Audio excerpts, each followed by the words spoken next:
Well, thank you for clicking on my video! Yeah, so I did this the other night with my friend Sam. He was playing guitar and it sounded really nice, but it ended up being really long. So I have my depression video chopped up into 2 videos, and the first one's gonna be close to 10 minutes. But the second video is gonna have the thing that actually depresses me, plus it's gonna have a summary of the first thing. So you might just want to click right to the second video of notation. I won't carry you. Thank you for clicking on this first video. I love you. Alright, so start the song that will make me cry.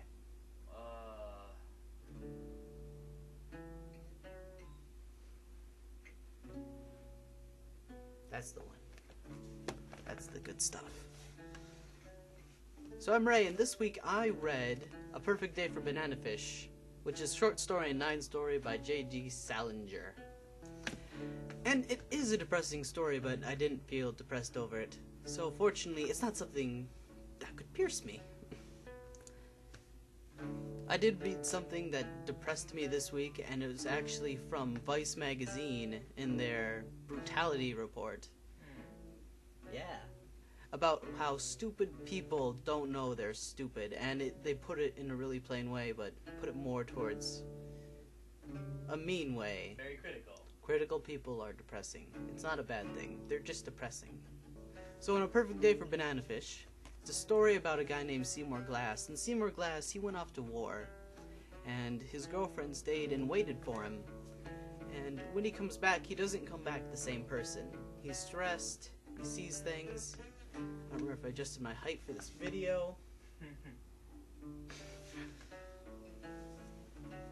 So the story comes at us in 2 parts. First, following his wife or girlfriend and her phone conversation with her mother, and second, following Seymour Glass. And all of the sad circumstances of Seymour are in the back. So the first part of the book follows his wife, and his wife having a conversation with his mother, or her mother.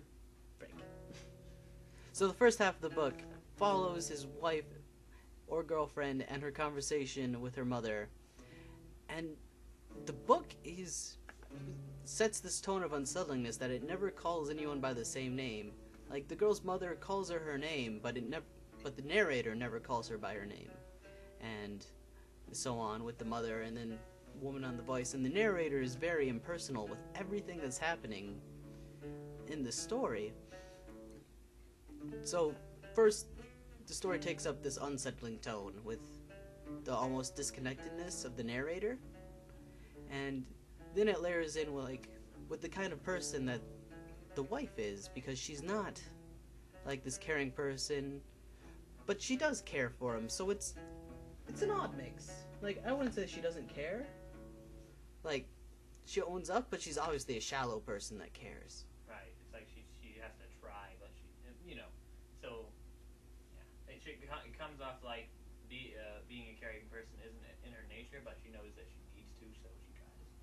Yeah, and even so, it's more like she flakes off because her mother doesn't think that she needs to. Like, are you all right? You can just leave. We can just leave him. And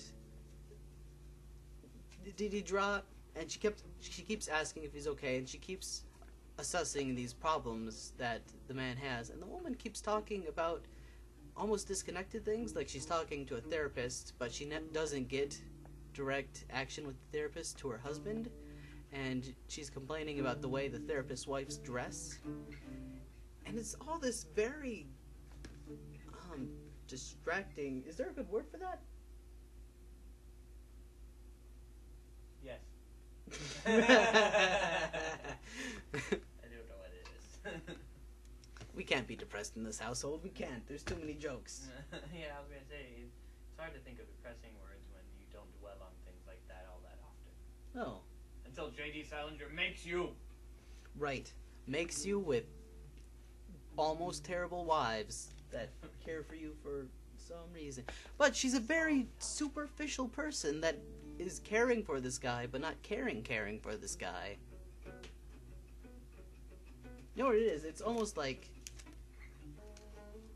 It is almost as if she isn't going at it like a problem that needs to be solved, or like just this task that she'll do alongside vacationing and talking to people and drinking.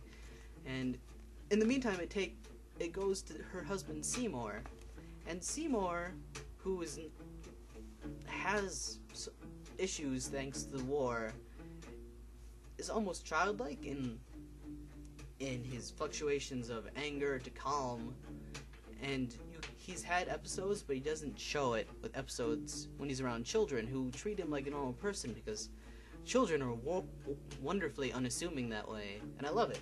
And I love the way the child is displayed, and almost as if you ever spend a lot of time talking to a toddler or a little older, they go off a different stream of logic than most people, where when you're talking to them and asking questions, they go on to the next question while you're still explaining, and this doesn't bother Seymour at all.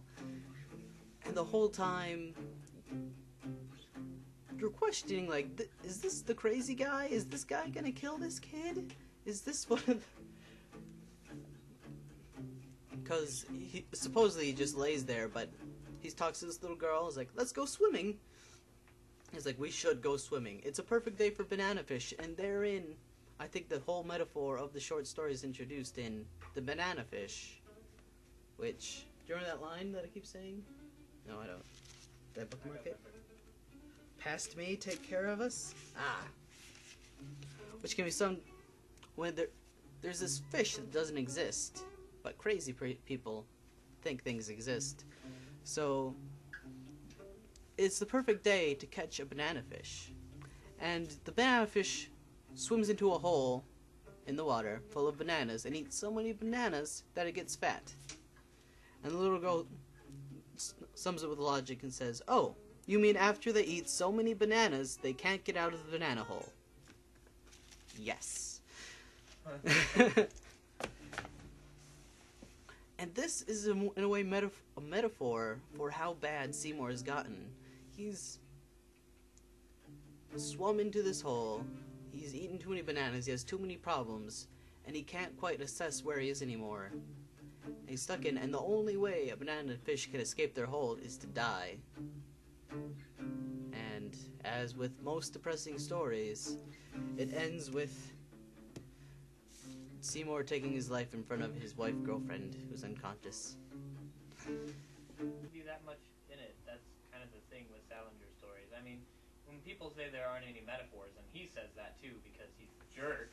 Yeah, he is a jerk. But there aren't any metaphors in my story. There's a metaphor. Yeah, but I mean, despite all that, it's very simplistic in nature. I think his descriptions and stuff like that. Like, yeah, his characters are well developed, and he knows how to describe people.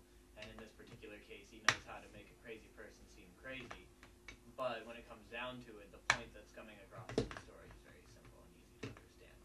Maybe that's why he says there are no metaphors, because it's not like a huge, complicated ordeal. It's just this very simple statement that comes across through the story naturally. I want to look smart, so I'm going to edit all that out. Yeah. It'll be the video, the side of my white face, and then smart things coming in from nowhere. Don't shake your head. Okay. I love you.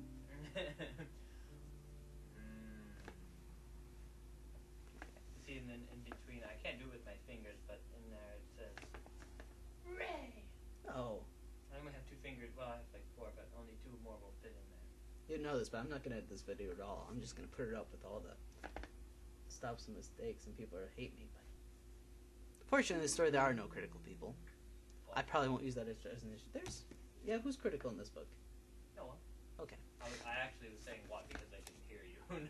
Oh, I was talking to the video. Sorry. It's okay. Play the same song, otherwise it's going to be jarring when I cut. Oh, okay. Well, I can play anything as long as it's quiet. Okay.